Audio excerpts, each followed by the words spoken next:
countdown to one of the biggest clashes in world rugby is officially underway, and before the blockbuster rugby's greatest rivalry series against the All Blacks, the Springboks have one final assignment.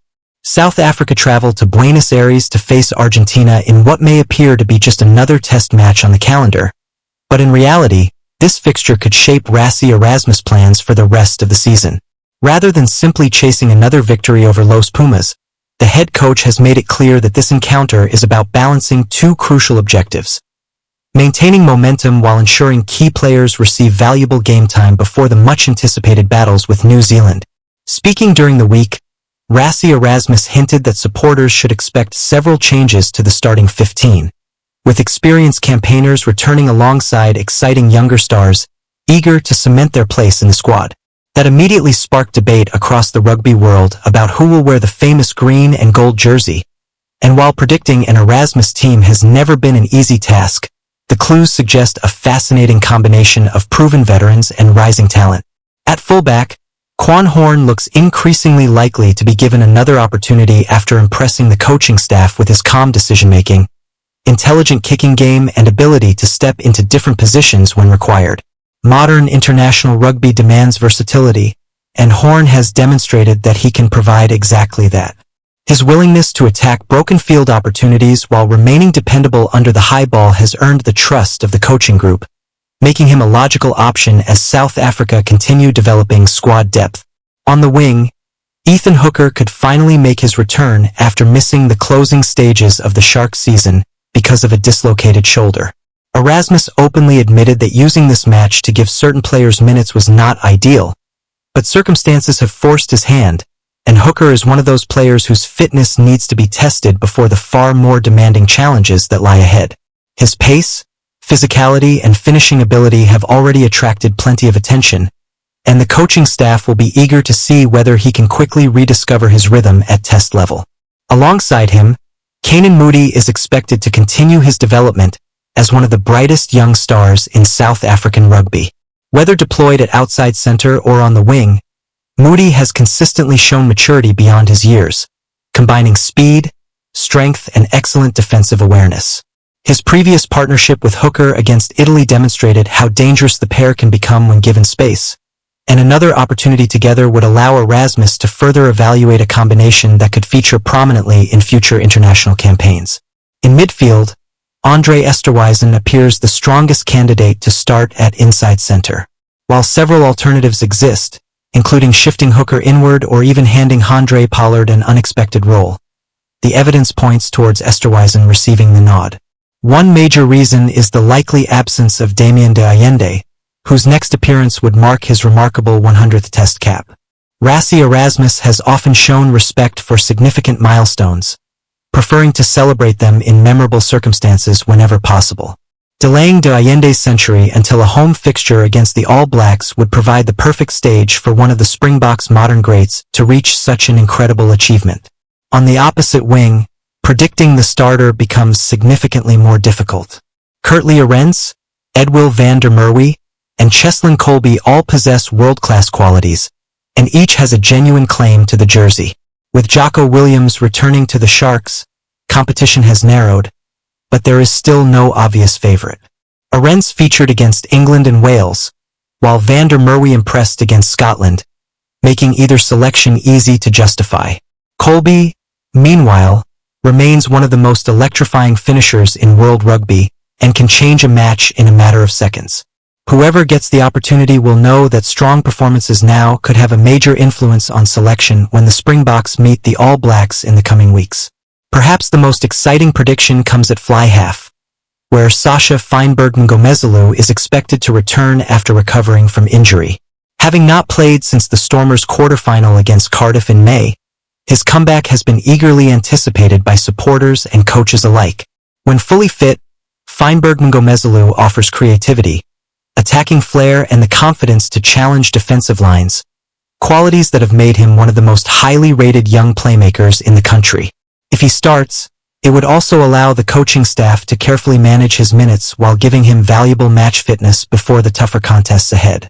Should he begin on the bench instead, his impact later in the game could be equally significant, but all indications suggest Erasmus wants to see him directing play from the opening whistle.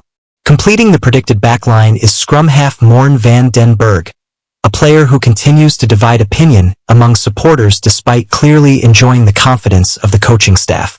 Injuries have limited his appearances this year, yet his inclusion would underline how highly Rassie Erasmus values his speed of service, tactical awareness, and defensive work rate. While some fans continue to debate his place, the coaching group has consistently backed him, believing his style fits perfectly into the overall game plan.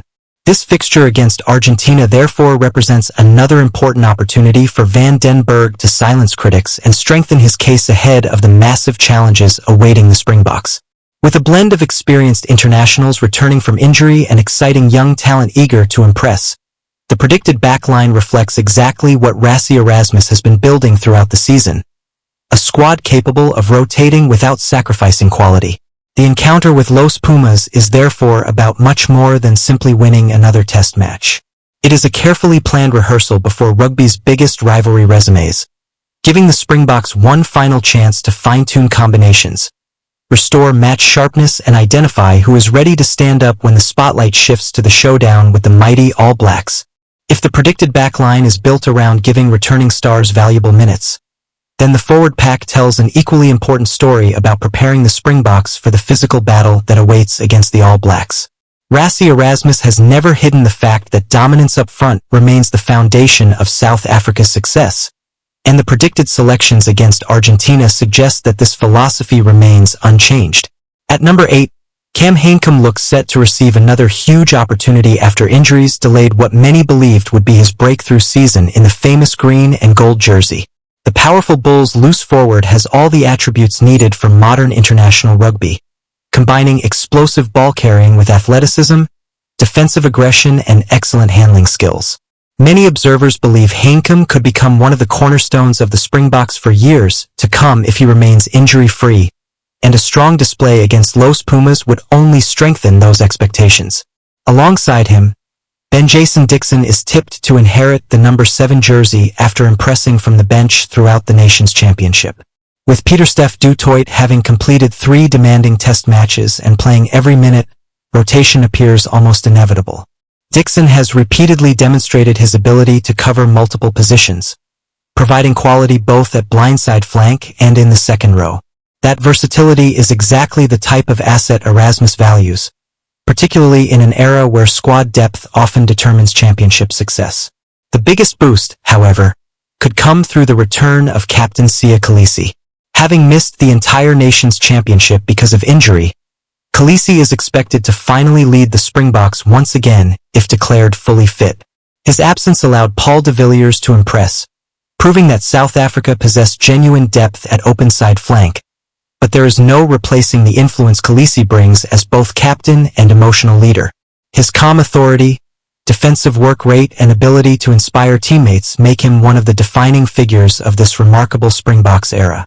The only reason he may be rested is if the coaching staff decide that protecting him for the upcoming clashes with the All Blacks outweighs the need for match fitness. But if he does take the field in Buenos Aires, it will be another significant step towards full readiness. The second row could also feature the return of one of the most experienced lock pairings in Springboks history. Lood de Jager and Eben Etzebeth have already started together more than 40 times, making them one of the most successful combinations the national team has ever produced. Injuries and suspensions have severely limited both players over the past year, making this fixture an ideal opportunity to rebuild chemistry before tougher assignments arrive. De Jager's career has been filled with frustrating setbacks, yet he continues to fight back every time, and earning another test cap would be another reminder of his resilience. Alongside him stands Etzebeth, widely regarded as one of the greatest locks of the professional era. His physical presence, relentless work ethic, and unmatched competitiveness continue to set the standard for international forwards, and every minute he spends back on the field increases the confidence of the entire Springbok squad.